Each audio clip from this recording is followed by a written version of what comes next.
Happy EEKtober, everyone. We're doing 31 days of scary movies, and today is day 3. I'm your host, Melissa Forziat. I'm a keynote speaker. My topic is something that I call Take the Doughnut, which for me is another way of saying Carpe Diem. It comes from this strange thing that happened to me in college where I left an actual donut on a table, but it became an object lesson for me and what it looks like when you leave an opportunity behind. So I don't want to do that anymore. I want to take the donut. And sometimes I'll even issue myself a Take the Doughnut challenge. I'll make it official. I'll say, there's a thing I want to go after, and here's me saying I'm going to do it. Well, this time I'm opening up a Take the Doughnut challenge to anybody who wants to join, including you. And that is to do 31 days of scary movies. And here we are. So we are here talking about The Blob from 1958. And this was the sci-fi horror monster flick, alien flick. It was directed by Irvin S. Yeaworth Jr. and Russell O. Stoughton Jr. The writers are Theodore Simonson, Kay Lineker, and Irvine H. Milgate. Stars Steve McQueen as Steve, Anita Corset as Jane, and Earl Rowe as Lieutenant Dave. A couple noteworthy things, culturally speaking. So The Blob was actually distributed by Paramount Pictures as a double feature with I Married a Monster from Outer Space. So shown as a double feature. And then the other pertinent thing about this one is that there was a remake in 1988, 30 years after the original came out. So if you haven't seen the remake yet, actually it's a great double feature for you if you want to check this out as both of the Blob movies in one shot. But if you haven't seen it, I would say 1988 film is also fun, but I would say it's a little darker in tone, just slightly. And also the tech was a little bit more advanced, so they were able to do some slightly more sophisticated looking things with the Blob and the way it consumed people. I would say both of these films are just fun. Okay.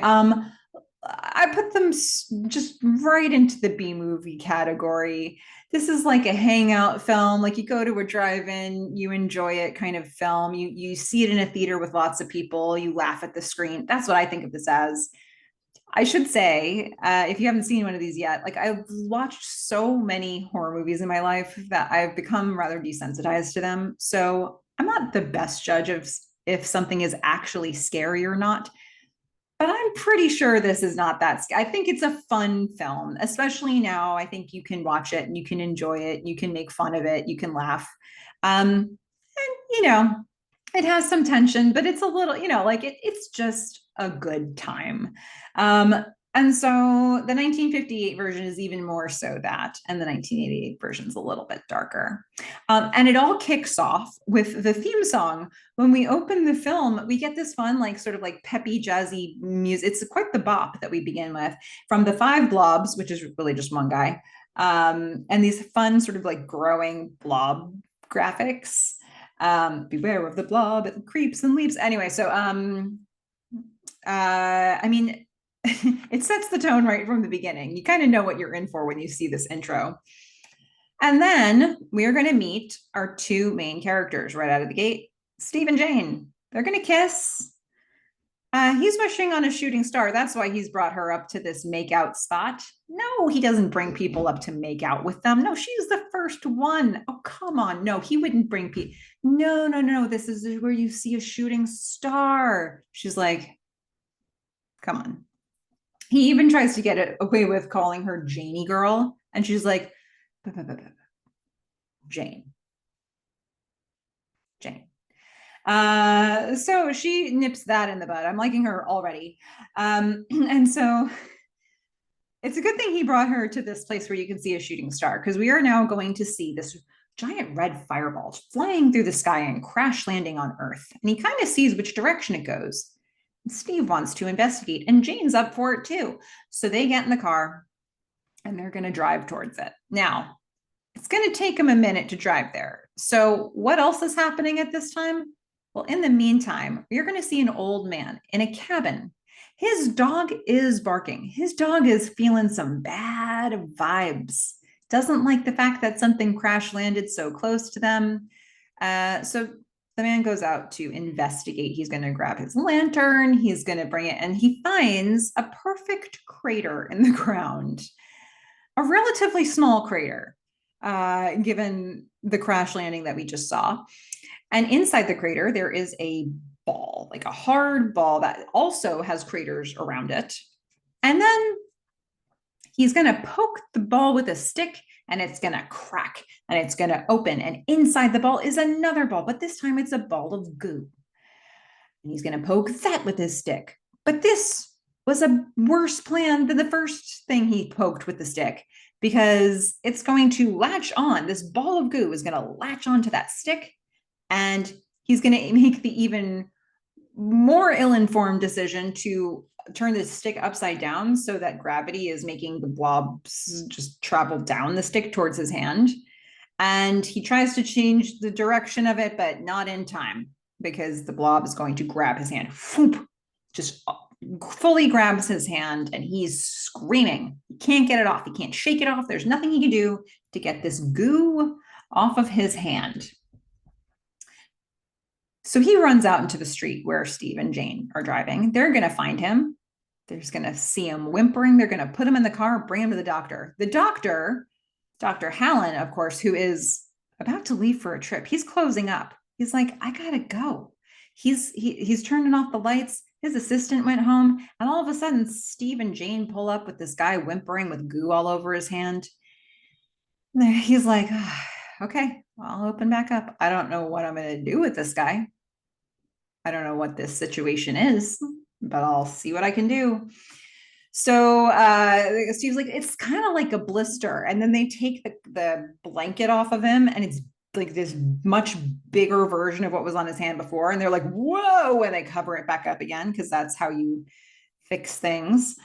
So the doctor asks Steve, he's like, all right, we need information is what we need. Like, I've got books. I'm going to do some research.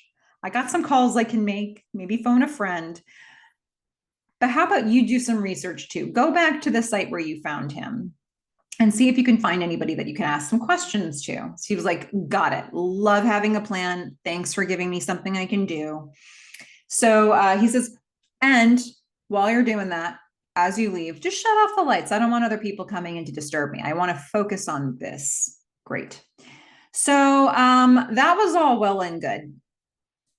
The doctor goes back, going to do some research, try to figure out what situation he's dealing with here. Steve goes out and he encounters some friends of his, some other teens from the neighborhood, some people that he drove past on the way to the doctors who thought that he was maybe drag racing them, but doing it better.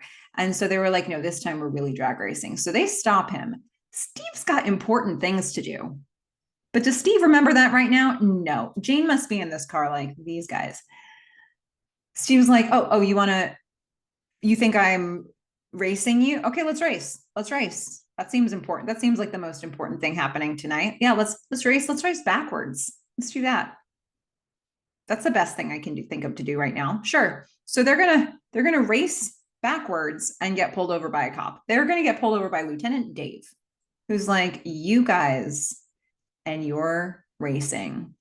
I'm serious. What is happening right now?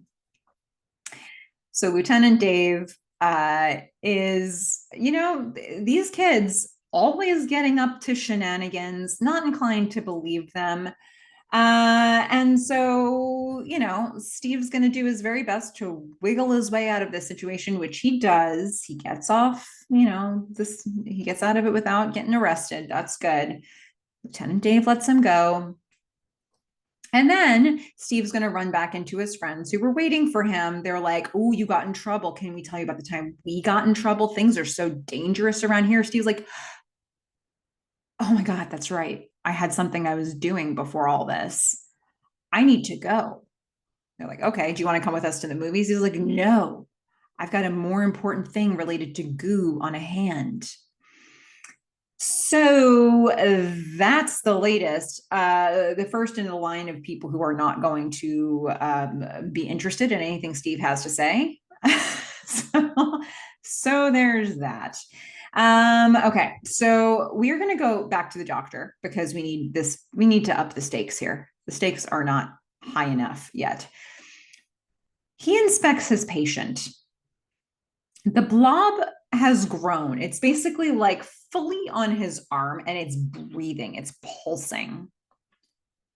And he covers it because that's what you do with health issues. He doesn't know what's going on. He's going to research. He's going to pick up the phone. He's going to call a doctor. He's like, maybe I need to amputate. He doesn't know what it is. Come on. Right? What's his goo? So that's what's happening with the doctor. Now, in the meantime, we're going to get, the teens are going to check the crash site because Steve has persuaded, even though the other guys, Tony and his friends, they want to go to the movies, they have dates, but Steve persuaded them to come with him to check out the crash site first. So all of them are there. They find the rock that cracked and they thought, what a great idea. We're going to pass it around. Note, the only person who did not touch it was Jane. Smart. Okay, but all the guys, they're like, here, check out this rock. Steve knows full well the dangers that come from this thing. She's just worried. Jane's just worried about the dog. Like, what's happened? What's up with the dog? Let me figure out let me take care of this dog. This dog did nothing wrong. So that was fun. The guys are going to go to the movies now. That was plenty. That was plenty interesting, and that's it. So they're going to go to the movies and have their dates. Meanwhile, back at the doctor's office, Kate, the assistant, has been called in because she also doesn't know what to do about this, but at least she's there. Okay. And so she goes to take care of the guy on the table, but he's not even on the table anymore. There's nobody on the table. The blob, however, is much bigger and it's in the corner. And now it's just like this bright red ball. She screams, she freaks out. It has completely absorbed the man. And we're going to have to kill it. That's the plan. Doctor has an idea. Go get the trichloroacetic acid. Try throwing that at the blob. Yeah. No, you throw it. I'll stay here. You throw the acid. She does. That doesn't work. He gets a little angry. He's like, nothing's going to stop it. Man. How great would it have been to see somebody say that line in a theater? Nothing's going to stop it. He goes for a gun. Somehow the blob knocks out the lights. Like a lamp falls over and all of the whole fuse, the fuse blows and all the lights go out in the building thanks to the blob, who has no hands and wasn't near anything that would affect all of the lights in the building, but that's fine. Where did the blob go though? Because now it's dark and it's bigger. Oh my God, it absorbs Kate. It was good to know you, Kate, for half a scene. The doctor's going to shoot it. That doesn't stop it. He locks himself into his office. Meanwhile, Steve's driving up because he's going to go back there. He didn't really come up with answers. He found a rock. But yeah, he and Jane are going to go and drive up to the doctor's. The lights are out because they turned them off. And also the blob knocked out all the power somehow. There are no signs of life inside. But Steve goes around back. He's going to check to see if the doctor's car is there. And it is. But he also sees the doctor up against the window being consumed by the blob. This gives Steve some pause. So Steve is now traumatized. He goes to tell Jane about what he saw. It's so big now. The doctor disappeared. She's like, what? He says, we have to go to the police because they'll believe it. Sure. So now we're going to go to the police station. Steve and Jane are there. Jane's being a good friend. She's supporting Steve. She didn't actually see this thing. But Steve's reporting the details of it. The cops don't believe a word of it. Lieutenant Dave a little bit feels like Steve's got a truthful energy about him here. But the rest of the guys, Lieutenant Burt, like they just aren't buying it. How many times have these kids pranked us before? Steve's like, something killed the doctor, okay? Maybe check it out. That's what you're here for. It's getting bigger and bigger. It's a monster, Dave. Dave's like, okay, so first, let me just First, it was driving backwards, and now it's monsters. What else today? What else from you? So the other police think it's a gag, but Dave's like, you know what? We should do our jobs. We should check this out. So a couple of them go, one stays back. Then we're going to drive up to the doctor's house with Steve and Jane. It's dark. Steve's cautioning them. He's like, it's dangerous in there. It's big. It's a monster. The police go in anyway. We're going to get some eerie string music. It's creepy in here. It is a little bit weird how many things are askew in the office. It's also a little bit weird that the doctor's door is locked from the inside of his office. But there's explanations for all this, right? That's fine. Jane's just clued into the fact that the dog's gone. That upsets her. The cops are going to figure out how to turn on the lights. They flip the breaker. They get the office door open. There's no people in sight. There's no Blob in sight. So surely Steve was lying. He was making it all up. There's no residue even. I don't understand how this Blob doesn't leave any residue behind. It's gooey. No, it should leave some sort of a slime trail, I would think, but it does not appear to do that. And if it did, that would make Steve's case a lot stronger, but it doesn't. So Dave is like, wait a minute, looks like this shotgun was fired, but or the gun was fired, but there's no marks anywhere. That's weird. So I'm thinking maybe the Blob absorbed the bullet.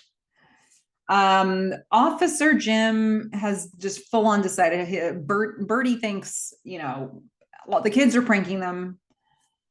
Dave doesn't really think so. He's still he's giving Steve the benefit of the doubt on this one. But Bert's like, these kids have gone too far. I want to go back to the office. Like, this is enough. And if they needed anything to push that over the edge, this old lady neighbor comes in who just has an answer for everything. She's like, oh yeah, doctor's at a medical convention. Oh yeah, but his car, it makes sense his car would still be in the garage. Sometimes he takes another doctor's car to go there. Mr. Gilbin, Dr. Gilbin. So like, all right, we'll get on the phone with Dr. Gilbin. Let's confirm this. Has anybody else heard gunshots around here? She's like, oh yeah, sure. We hear gunshots all the time on the TV. Okay. She wants to clean up the crime scene. She wants to clean up the mess. The doctor would not be happy to see this mess when he comes back, and she's going to take this one for the team. She wants to dust around the fingerprints even if she has to. So the cops are like, okay, you're going home. You're not cleaning up the crime scene. And we are going to try to get Dr. Gilbert on the phone. She's like, you're not going to be able to get him. He's on the way to Johnsonville for this convention. He's like, well, we'll try them tomorrow. So the cops, Bert's like, yeah. So Steve, where's this big bad monster of yours? Meanwhile, we're going to go to a mechanic's shop. There's a mechanic working on a car. We can see his legs from under the car, and then the Blob eats him. That's where the monster is. Now we go to Steve and Jane at the police station. They've called their parents to pick them up. Jane's dad arrives. She's pissed. Steve's dad arrives. He kind of believes Steve. That's nice. Because, in movies like this, the parents can never believe the kids. The parents are always like, we know better than you. We're adults. You don't know anything. And the kids are like, danger. And then eventually the adults will realize that there is in fact danger. And that is that sums up a lot of movies really. But in the meantime, the kids are trying to convince them we saw something terrible. Dave explains to the parents, it might be vandalism. It could be a flesh-eating monster. So he's like, everybody needs to just go home. We'll know more in the morning. We're gonna get a hold of Dr. Gilpin. We'll figure it all out. It's fine. Just go home. I'm gonna go home. You're gonna go home. It'll be good. Dave, though, he has an inkling it's not really a gag, but anyway, he still wants to go home. His shift is over. Okay. So there are other guys on duty right now. He's going to let them take care of it. So the kids go home, but then Jane sneaks out, and then Steve sneaks out. Jane tries to sneak out past the loudest little brother in the history of man. This kid's like, Jane, are you sneaking out? She's like, she meets up with Steve for what you might think would be a tryst, but no, they're going to monster hunt. And she's game for it. He's like, it's going to be dangerous. She says, not dangerous enough for me. I'm going anyway. Steve's pretty discouraged, but she gives him a pep talk. He's like, nobody's going to believe me. Like, I don't even know what to believe. She's like, you wouldn't turn your back. I know you wouldn't turn your back on something you even partially believe in. You keep trying. You make them believe. We find proof is what we do. She's like, okay. So they're going to get the car from the garage. They don't want to wake anybody up. So they're going to roll it out of the garage and they're going to get into it. And now they're going to explore. He's like, what do we do? She's like, you're going to get your friends is what you're going to do. We're going to get Tony and what are they? Mooch and Al. They're all at the movie theater. We know where they are. So we're going to go to the movie theater where all the guys are with their dates. They're on a date watching a movie. We're going to see the movie theater marquee. We've got a midnight show, Daughter of Horror, and also Bela Lugosi. So Steve and Jane arrive. They find the guys. They're like, come talk with us outside. They get the guys to come outside and they're like, okay, so here's the deal. There's a monster. It killed the doctor. Nobody believes me. And at first the guys are like, whatever. Tony's like, wait, but hold on. Say that again. Tony's believing this. And remember, they just had this experience with the rock they all threw around. So in a way, they've all touched this gross stuff. It should be something they believe. Tony does. So Steve's like, Tony says, what do we do? Steve says, we make people believe us. But how? So Bertie comes back to the station from doing some of his rounds. It's a little weird. Nobody was at the bar. Like the TV was on, register's full. Nobody was there. Not going to worry about it though. Not a thing. Dave is finally going home for the night. We see a montage, not a montage, sort of just a bunch of scenes in a row of kids trying to warn adults and none of them listening because that's how we do. And then Steve and Jane are off on their own mission. They found something amiss at the grocery store. It's weird. This wasn't closed properly. They're going to go inside. And Jane is going to see a huge blob. And she's got the dog again. And once again, the dog gets away. I did a really bad job tracking when Jane has or does not have the dog in this situation. Maybe that's an important detail. Who's to say? Jane freaks out about the blob and Steve's going to rescue her from it. And he's going to bring her, they're going to the blob's going to chase them through the store into the freezer. They're going to hide in the freezer with all the meat, hanging meat. But it's a little too cold for the blob. The blob starts to seep in under the door. That's how the blob got out of the locked doctor's office, because it can go underneath doors. And it tries to do that and get into the freezer, but the freezer's too cold. We don't know why it can't get in yet. We just know it tries to go in and it shrinks away. Okay, crisis averted. So Steve and Jane come out of the freezer and all seems to be okay. They're going to come out of the grocery store and that's where they're going to be encountered by basically all the kids come up to them. They're believers now. Okay. They believe the situation. They want to do something about it. Steve wants to call the police. You know what though? Like they're not going to believe me. Tony, you call them. That'll be more believable. Tony calls them. They don't believe him. The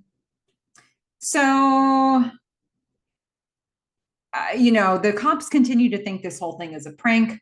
Steve is going to say, fine, they're not doing anything. We're going to do it ourselves. We're going to take it upon ourselves to save this town. So they start, first step, get everybody to the grocery store. They're going to honk horns, all of their horns in front of the grocery store. And then somehow we're going to hear like an air raid siren I don't know how they managed to make that happen. So calls start coming into the station. They're waking up people all over the place. Adults are getting up. So there's a good Samaritan who's trying to figure out which hat to put on. Is it something to do with like a civil defense? Is it fire? Like, do I need to be part of which volunteer position am I putting my uniform on for right now? Jane's parents get up and notice she's gone. And then we're going to see Steve at the store. He's sort of holding court. He's getting ready to make a speech. People are assembling there. The fire department comes. Steve's like, the town is in danger. Listen, everybody, listen to me. Birdie comes because he's the naysayer. He's like, stop it with your pranks. This is getting to be a bit much. Dave's like, what is the deal with you, Steve? Steve's like, Dave, make them listen. The monster is so big. Dave thinks he's serious. He's seen enough to know he should believe this. And Dave's in charge, okay? So, like, whatever all you other cops are thinking, just put it away, all right? My house, my rules. Dave says to the crowd, okay, this is an actual emergency, but be calm. It's an emergency, but slowly and calmly clear the area. Just go home calmly in this emergency situation and just listen to the radio for news from us, which people start to do. We're now going to see what's happening at the theater.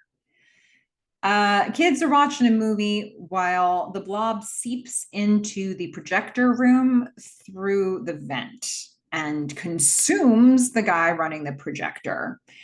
And then the movie stops working, which is weird. And then the blob starts to seep through the windows into the theater itself where all the people are sitting. And this is too much. So meanwhile, back at the grocery store, like Dave's trying to get everybody to, like, you know, attack the grocery store. Meanwhile, Birdie went in by himself and was just like, there's nobody here. There isn't a monster. How many times do I need to say this to you all? He comes out, he says, there's nobody in here but us monsters. This is a fun line. But then they hear screams coming from the theater and everybody turns. And we see, really for me, the coolest visual of this movie is just watching all of these people scream running out of this theater. I feel like even before I saw this movie, I knew this image. So, you know, the people are like getting trampled. We've got like we do wide shots. We get some handheld shots so that we can really get in there and feel how frantic it is. Dave goes in there. He comes out. He's like, it's horrible. I've never seen anything like it. Clear the area. This area, not the grocery store area. The blob starts to pour out of the theater and people are running and screaming. The blob is like pulsing. Danny, bravest person of the bunch, tries to shoot it with a gun, with his toy gun. That doesn't work, so he throws the gun at it. Now he's got no gun. He runs into the diner for refuge, and Jane and Steve see that. They run after him to go get him, and then the blob follows them all, and it covers the diner. It can't eat the diner, but it can try to get in. So it's starting to seep in through the windows. Dave is going to call into the diner. Steve's going to pick up. Dave's like, okay, here's the plan. We're going to try to electrocute it. We're going to shoot down one of the power lines and electrocute the blob on top of the diner. Get everybody down to the cellar. That's the safest place to be. So Steve gets Jane and Danny and a couple of the workers from the diner to go down into the basement. And the plan is set in motion. They shoot down the power line. They try to electrocute the blob, but it doesn't work. What it does do, however, is set fire to the diner with a blob on top of it. And if it's not bad enough to have the fire and the blob on the diner, it's going to deplete the oxygen. So what are these folks going to die of first? So Steve and the folks in the basement, they're sort of like they're near the end. They know, they can tell. The blob's coming in. Steve and Jane exchange these knowing looks to each other. Steve sort of hugs Jane. He's holding Danny. Everybody's looking sad. The friends on the outside are looking sad. Dave is looking sad. They tried the electrocution plan and that didn't work. What else? What else could there be? The diner owner, thank goodness, has a bright idea. He's like, well, there is a fire here. I don't know. Maybe I just try like spraying it with a fire extinguisher, putting the fire out. I don't know. He sprays it and the blob starts to shrink back. Steve's like, wait, I remember this happening in the freezer too. It's the CO2 is cold. Aha, the blob can't stand the cold. So he gets the fire extinguisher and just starts spraying it. The blob is shrinking back. And then it shrinks back enough that Steve can go up the stairs a little bit to try to shout into the phone. That's still, the line is still open with the cops outside. So he's like, get CO2. It can't do the cold. So Dave's like, how many fire extinguishers do we have? 2, 3, 4. That's not enough. We have to get more. All the kids in the town, every kid gets in their car and starts retrieving CO2 fire extinguishers from all corners of the town.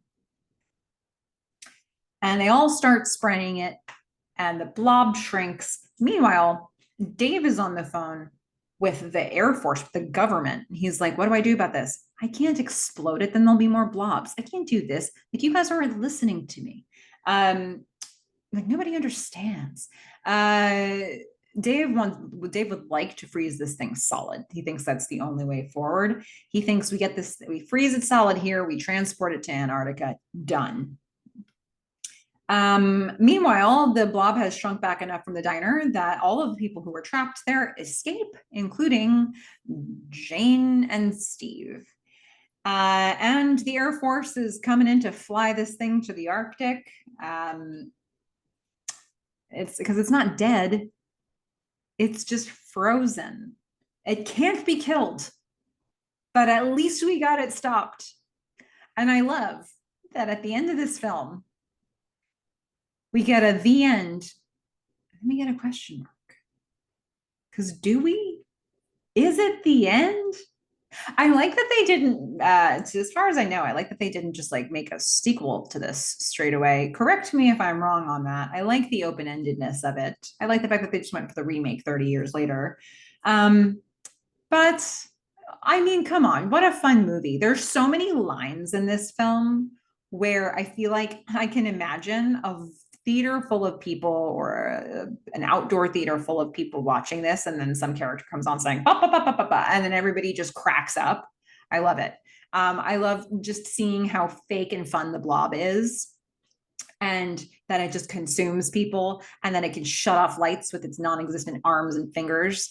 It's just, it can go through any tight space no matter how big it is. It can consume anybody, but never looks, I mean, for the number of people the blob consumed, it's got a relatively thin waistline. It's pretty, I don't know. This is a fun film. There's one part that I really thought was hysterical, like halfway through the film. Steve is feeling discouraged, so he recaps the entire plot for us. And he's like, well, you see, because we found this thing in the woods, and then we brought the guy to the doctor, and the doctor didn't know what to do, and the doctor got eaten. And then like, like, this hasn't been that long a movie. And like literally halfway through, he just reminded everybody what happened. Was that a thing that was customary to do at that point when you were seeing like films that were meant to be hangout films? Did you just assume people were going to maybe come halfway through and need to be caught up on the plot? Because why? But it gave a great opportunity for Jane to give him a pep talk that got him right here. So that was good. I mean, goodness, how fun is this film? If you enjoyed this, seriously go and check out the 1988 version of it, compare the two, see what you think, let me know what you think. Because, that's what I thought about The Blob from 1958, but I'd love to hear your thoughts on this film. Let me know in the comments. And more specifically, I have a request for you because I've said that I've watched so many horror movies that I'm pretty desensitized to them. So it's hard for me to tell how scary a movie actually is. And so for all of the 31 days of horror movies, I'm asking for this favor. My scary meter is busted, but yours may not be. I'd love for you to rate this film on a scale of 1 to 10 in terms of how scary it is. 1 being not scary, 10 being so scary. Where does this fall for you? Hopefully I can get a better sense. We can all get a better sense of where this lands. I'm thinking this one isn't too bad. I put it on my not too scary list for that reason, but let me know. Let me know what you think. And next time, it's going to be day 4, and we are going to watch Jeepers Creepers. 2001, the first version. It's a monster slasher. Maybe you'd put it under supernatural. There's a few ways to categorize it. It is certainly a scarier movie than this one, I think. So be aware of that.